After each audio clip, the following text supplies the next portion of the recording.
क्या इस नवरात्रि पीओके वापस पाने की शुरुआत हो गई है? क्या एक देवी की कृपा से मोदी सरकार की झोली में पीओके आने वाला है? गृह मंत्री अमित शाह ने धारा 370 हटाने के बाद कर दिया एक और कमाल। दोस्तों, 1947 में भारत के बंटवारे के बाद वो हुआ है जिसकी उम्मीद किसी को नहीं थी।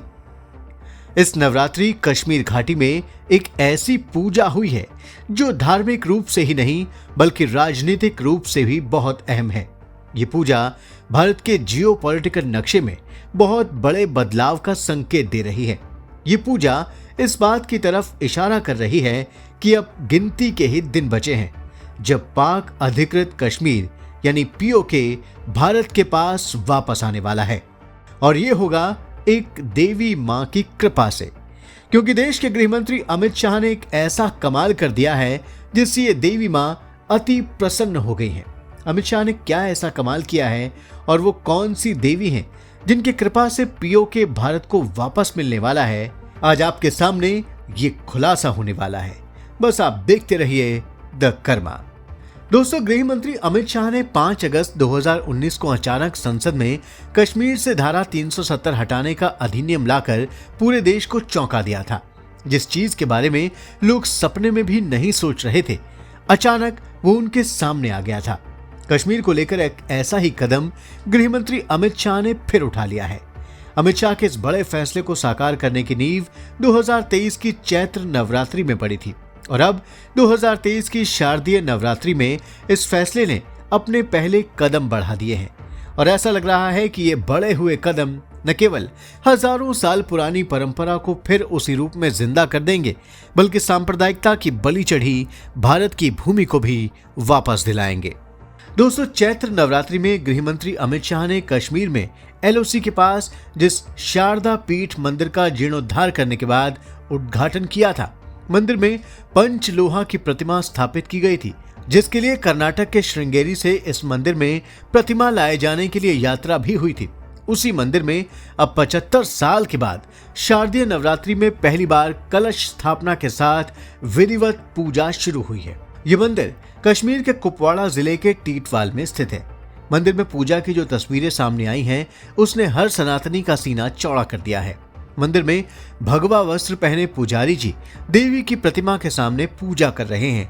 मां शारदा की प्रतिमा का विधिवत श्रृंगार किया गया है। इस दौरान मंत्रोच्चार के साथ साथ घंटे भी बज रहे हैं।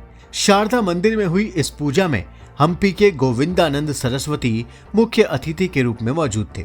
गोविंदानंद सरस्वती हनुमान जी का जन्म स्थान माने जाने वाले कर्नाटक के किष्किंधा में रथ यात्रा निकाले जाने के लिए जाने जाते हैं। पूजा में बड़ी संख्या में कश्मीरी पंडित और दूसरे श्रद्धालु पहुंच रहे हैं। कुछ साल पहले तक इस इलाके में किसी हिंदू के घुसने की हिम्मत भी नहीं होती थी। आतंकवादी और मुस्लिम कट्टरपंथियों के अत्याचार से यहाँ त्राहिमाम मचा हुआ था। 1980 और 90 के दशक में इन इलाकों से कश्मीरी पंडितों को आतंक दिखाकर पूरी तरह से बाहर कर दिया गया था, लेकिन आज मोदी सरकार के साहसी प्रयासों की वजह से वहां फिर से पूजा पाठ शुरू हो गया है। अमित शाह ने ट्वीट करके इसके लिए खुशी जताई है। केंद्रीय गृह मंत्री ने यह भी कहा कि ये न सिर्फ घाटी में शांति की वापसी को दर्शाता है, बल्कि प्रधानमंत्री नरेंद्र मोदी के नेतृत्व में हमारे देश की आध्यात्मिक और सांस्कृतिक ज्वाला के पुनः जागृत होने का प्रतीक भी है।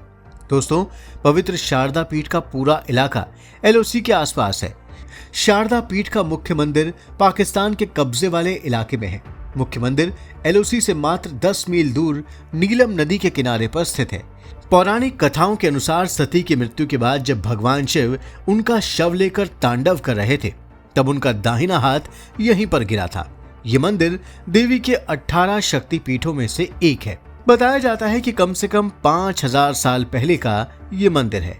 बाद में ईसा पूर्व 237 में सम्राट अशोक के काल में इसका पुनर्निर्माण हुआ।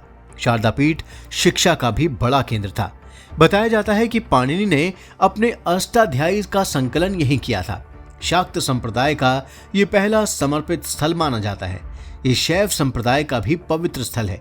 यहाँ आदि शंकराचार्य और रामानुजाचार्य साधना कर चुके हैं। कश्मीर में सबसे पहले मां शारदा की ही पूजा शुरू हुई थी। उसके बाद वैष्णो देवी और फिर खीर भवानी मंदिर की स्थापना हुई। कश्मीरी पंडितों के मुताबिक इस मंदिर में तीनों देवियों का निवास है। पाकिस्तान स्थित मुख्य शारदा मंदिर इस समय खंडर में तब्दील हो गया है।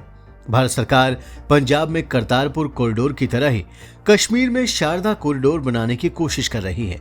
इसको लेकर पाकिस्तान सरकार से बातचीत हो रही है, लेकिन पाकिस्तान सरकार इसे लेकर ज्यादा गंभीरता नहीं दिखा रही है। इधर मोदी सरकार के प्रयासों से एलओसी के इस पार शारदा पीठ इलाके की रौनक अब बढ़ती जा रही है। पूजा पाठ भी शुरू हो गया है।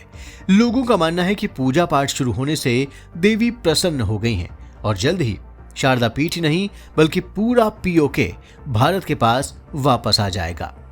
दोस्तों, पाकिस्तान अधिकृत कश्मीर में पाकिस्तान सरकार की नाकामी और अत्याचार से परेशान लोग भी अब वापस भारत के साथ जाने की बातें करने लगे हैं। अभी हाल ही में पीओके में इस बात को लेकर लोग सड़कों पर भी उतर आए थे। उनका कहना था कि भारत के कश्मीर में जितना विकास हुआ है वो पाकिस्तान अधिकृत कश्मीर के लिए किसी सुनहरे सपने से कम नहीं है। पीओके के सबसे उत्तरी इलाके गिलगिट बाल्टिस्तान में तो लगातार पाकिस्तान के खिलाफ प्रदर्शन हो रहे हैं। प्रदर्शनकारी भारत के केंद्र शासित प्रदेश लद्दाख के साथ मिलाए जाने की मांग कर रहे हैं। प्रदर्शन कर रहे लोगों का एक वीडियो भी सोशल मीडिया पर जबरदस्त वायरल हो रहा है, जिसमें प्रदर्शनकारी दोनों देशों को जोड़ने वाली कारगिल रोड को फिर से खोलने की मांग कर रहे हैं। निर्वासित पीओके नेता शौकत अली कश्मीरी भी पीओके में लोगों के सामने आने वाली कठिनाइयों को उजागर करने के लिए विदेशों में बैठकें कर रहे हैं। पीओके के लोगों का कहना है कि पाकिस्तान ने उनके प्राकृतिक संसाधनों का दोहन किया, लेकिन बदले में उन्हें बेरोजगारी और निर्वासन मिला है। पीओके के वजीर आजम भी सार्वजनिक रूप से कह चुके हैं कि यहाँ चिकित्सा सुविधा नहीं होने से लोगों को बहुत परेशानी का सामना करना पड़ता है। दोस्तों, मोदी सरकार की कोशिशों और पीओके के लोगों की बदलती मानसिकता ये बता रही है कि कश्मीर पर फिर से मां शारदा की कृपा बरसने लगी है और वो दिन अब दूर नहीं जब पीओके भारत के साथ खुद ही आ जाएगा। दोस्तों, पीओके और शारदा पीठ पर हमारा ये वीडियो आपको जरूर पसंद आया होगा। इसे आप लाइक और शेयर करें और हमारे चैनल को भी जरूर सब्सक्राइब करें और हाँ, नोटिफिकेशन के लिए बेल आइकन दबाना बिल्कुल ना भूलें। धन्यवाद।